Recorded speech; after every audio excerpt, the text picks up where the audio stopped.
కేంద్ర మంత్రిగా ఉన్న కిషన్ రెడ్డి గారు, రెండోసారి పార్లమెంట్ సభ్యుడిగా కేంద్ర మంత్రిగా పనిచేస్తున్న బండి సంజయ్ గారు గ్రేటర్ హైదరాబాద్ ఎన్నికల సందర్భంగా ఆనాడు వరదలలో హైదరాబాద్ మునిగి ఈ ప్రాంతంలో కార్లు, ఆటోలు, సైకిల్ మోటార్లు, పేదవాళ్ళ ఇళ్లల్లో ఉండే టీవీలు, ఫ్రిడ్జులు, నిత్యావసర వస్తువులన్నీ కూడా ఆనాడు నీట మునిగినాయి.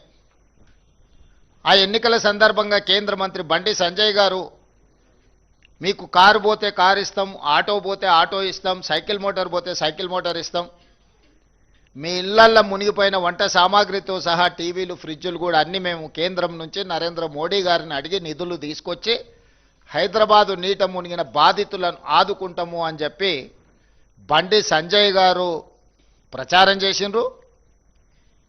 ఈ ప్రాంత పార్లమెంట్ సభ్యుడు కేంద్ర మంత్రి కిషన్ రెడ్డి గారు వాటిని ఆమోదించారు. ఈనాటి వరకు వీటి ఊసే ఎత్తలేదు. ఆనాడు ముంపుకు కారణమైన మూసీ ప్రక్షాళన కోసం వాళ్ళ ఎన్నికల మేనిఫెస్టోలో 10,000 కోట్ల రూపాయలు కేంద్ర ప్రభుత్వం నుంచి తెచ్చి మూసీని పునరుద్ధరిస్తాం, మూసీని ప్రక్షాళన చేస్తామనే హామీ కూడా గ్రేటర్ హైదరాబాద్ మున్సిపల్ ఎన్నికల సందర్భంగా భారతీయ జనతా పార్టీ ఇక్కడి ఓటర్లకు మాట ఇవ్వడం జరిగింది. ఆ మాట నమ్మి దాదాపుగా 150 కార్పొరేటర్లు హైదరాబాద్లో ఉంటే భారతీయ జనతా పార్టీకి దాదాపుగా 50 మంది కార్పొరేటర్లను 1/3 ఓటర్లు భారతీయ జనతా పార్టీకి ఓటేయడం జరిగింది. ఆనాటి నుంచి ఈనాటి వరకు బండి సంజయ్ గారు ఇచ్చిన బండి పోతే బండి, ఆటో పోతే ఆటో,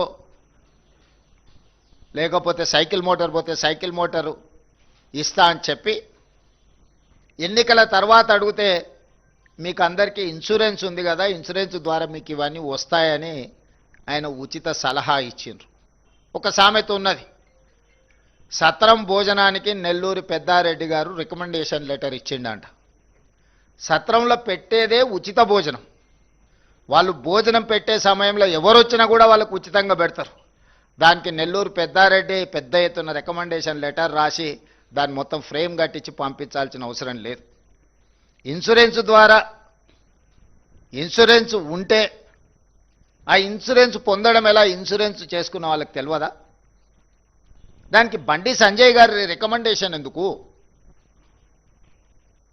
ఈనాడు కూడా కిషన్ రెడ్డి గారు, బండి సంజయ్ గారు, భారతీయ జనతా పార్టీ జాతీయ అధ్యక్షుడు, పక్క రాష్ట్ర ముఖ్యమంత్రి ఫడ్నవీస్ గారు, బీజేపీ అధ్యక్షుడు రామచంద్రరావు గారు 3 సార్లు ప్రధానమంత్రిగా 12 సంవత్సరాల నుంచి కేంద్రంలో అధికారంలో ఉన్న బీజేపీ ఈరోజు మున్సిపల్లో ఓటు వేస్తే కేంద్రం నుంచి నిధులు తెచ్చి మేము అభివృద్ధి చేస్తామని మాట ఇస్తున్నారు.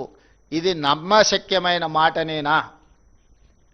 మిమ్మల్ని నమ్మొచ్చా? 12 సంవత్సరాల మీ గత చరిత్రను చూసిన తర్వాత తెలంగాణ సమాజం ఇంకా మిమ్మల్ని నమ్మి మోసపోవాలని, నమ్మించి మోసం చేయాలని ఈరోజు మీరు ఓటర్లను ఓట్లు అడుగుతున్నారు అని అంటే ఇది తెలంగాణ ఓటర్లను, తెలంగాణ ప్రజలను అవమానించినట్టు కాదా?